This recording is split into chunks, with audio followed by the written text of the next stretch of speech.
Salve, salve, galerinha! Na nossa aula de hoje, a gente vai dar continuidade à parte de números racionais que a gente começou na aula anterior, ok? Só que se você lembrar, na aula passada a gente estudou sobre frações. Eu vou continuar no conjunto dos números racionais, só que agora a gente vai estudar um pouco sobre números decimais. Aqueles números que a gente está acostumado a dizer que são os números quebrados. Beleza? Vamos lá? Olha só. Quando eu falo em números decimais, número com vírgula, número quebrado, aí cada um tem o seu jeitinho de falar, tá? Eu vou dividir eles em dois grupos. Eu vou ter os números decimais finitos e os números decimais infinitos. Aí a diferença já está clara, né? O que é que eu tenho no número decimal finito? Eu sei até onde ele vai. Quando eu tenho um número decimal infinito, eu não sei até que ponto ele vai, certo? Quando eu trato de um número finito, ele vai ter a parte inteira, que é aquela que aparece antes da vírgula, e eu vou ter a parte decimal, que é o que aparece depois da vírgula. No número infinito, eu vou ter três partes. Como assim três partes? Eu vou ter a parte inteira, que é o que aparece antes da vírgula. O que aparece depois da vírgula é a parte decimal. Só que essa parte decimal vai ser dividida em dois grupos. Vai ser dividida em parte não periódica e na parte periódica. Qual a diferença de um para o outro? Parte não periódica é o número que aparece depois da vírgula e não se repete. No caso aqui eu tenho 4. O 4 ele aparece só uma única vez. E eu vou ter a parte periódica. O que é uma parte periódica? É exatamente a parte depois da vírgula que está se repetindo. Beleza? Eu tenho que chamar a atenção para vocês em relação ao seguinte. Quando eu falo em número decimal infinito, obrigatoriamente ele vai ter que ter uma coisinha que é a repetição. Como assim? Ele é obrigado a ter a parte periódica. Professor, e se ele não tiver a parte periódica? Por exemplo, a gente tem um famoso número que é o π, 3,14548 e assim por diante. Esse número aqui ele não apresenta repetição nenhuma. Então, ele não vai ser parte do conjunto dos números racionais. Ele vai ser um número irracional. Então, vamos diferenciar aqui. Quando você tem um número decimal finito, certo? Eu já sei que ele é racional sem problema nenhum. Agora, quando eu tenho um número infinito, decimal infinito, ele pode ser racional ou irracional. Quando é que ele vai ser racional? Quando ele apresentar repetição. Quando é que ele vai ser irracional? Quando ele não tiver repetição, como por exemplo é o π. Beleza? Isso é para eu identificar se ele vai ser número decimal ou não. Ok? Sabendo disso, vamos tentar desvendar como é que eu faço a comparação entre números decimais. Se você lembrar, quando eu vi frações com vocês, a gente foi lá e tentou diferenciar. Quando é que eu vou saber se uma fração é maior ou menor do que a outra? Aí eu mostrei vários casos. Quando os denominadores forem iguais, quando os numeradores forem iguais, quando for tudo diferente. E aí eu fui mostrando passo a passo como é que eu determinava a comparação entre números fracionários. Aqui eu vou mostrar como é que eu faço a comparação entre números decimais. Vamos lá? Olha só. Quando eu falo em números decimais, são números que têm vírgula. Como é que vai ser feita a comparação entre eles? Olha para o primeiro número. Aqui é 1 e aqui é 3. Quem é maior dos dois? 1 ou 3? 3. Então, todo esse número eu já sei que é maior do que esse outro. Simples assim. Olha para o primeiro, se for igual, olha para o segundo e assim por diante. Olha para esse. Aqui eu tenho 3, aqui eu tenho 3. É igual. Vou olhar para o próximo. 4 e 4. Então, vou olhar para o próximo. 7 e 9. Então, eu já sei que esse é maior do que esse. Não. Olha o sinal de menos. Esse é um número negativo. Esse aqui não tem nada. Já sei que é número o quê? Positivo. Logo, esse daqui vai acabar sendo maior. Mas, professor, esse aqui é maior. O módulo. Mas quando eu considero o sinal, ele não é. Qualquer número positivo é maior do que qualquer número negativo. Olha esse outro. 0,04 e menos 0,01. Como é que eu vou saber quem é maior e quem é menor? Esse é positivo, esse é negativo. Então eu já sei que aquele lá vai acabar sendo maior. Lembra que a aberturazinha vai ser sempre o maior. Beleza?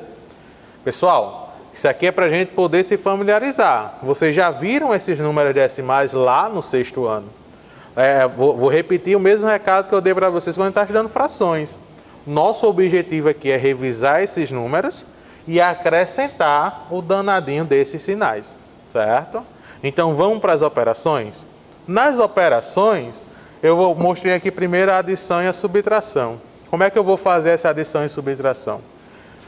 Como tem vários sinais, a primeira coisa que eu tenho que fazer é jogo de sinais, certo? Então eu vou ter 4,9, porque aqui, ó, mais com mais vai dar mais, e eu não sou obrigado a colocar. Menos com menos dá mais, 3,85.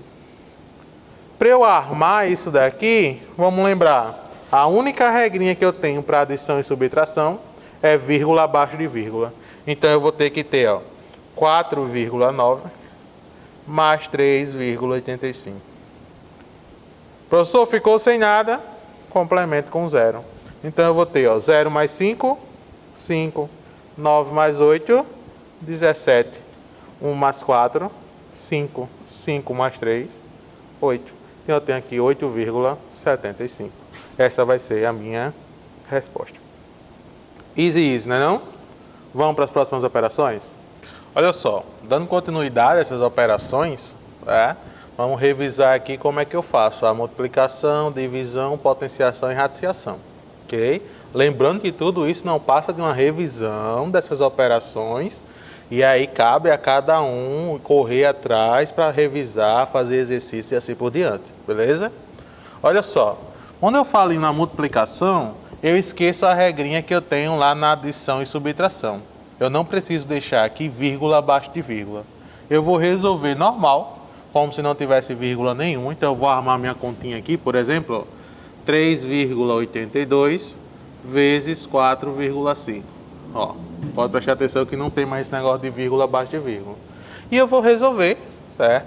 Essa operação normalmente como se também não tivesse vírgula. Então eu vou fazer, ó, 5 vezes 2, 10. 5 vezes 8, 40 mais 1, 41. 5 vezes 3, 15 mais 4, 19.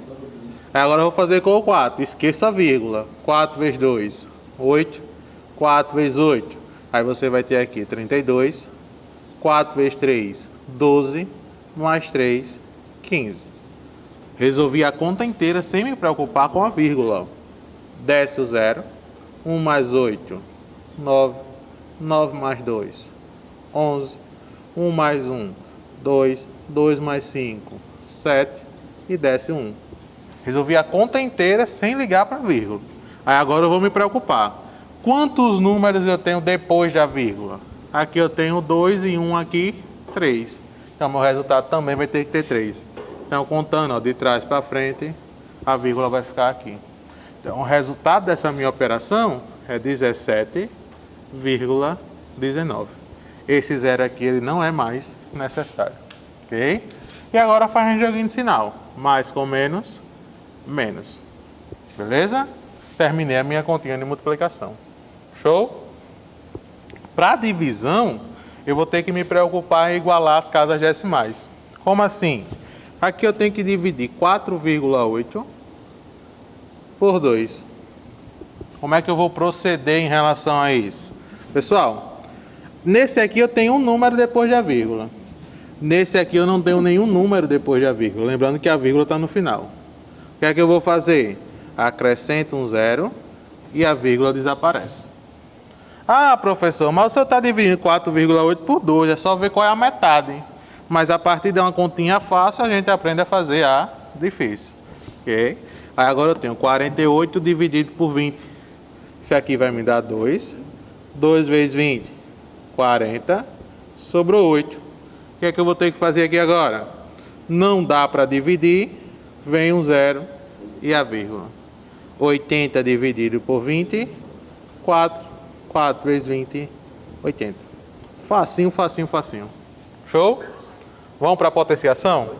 Na potenciação, eu vou ter a seguinte situação. Eu tenho uma base elevada a um determinado expoente. Como é que eu resolvo? Do mesmo jeito, pessoal, não muda nada. 3,1 vezes 3,1. 1 vezes todo mundo, vai dar todo mundo.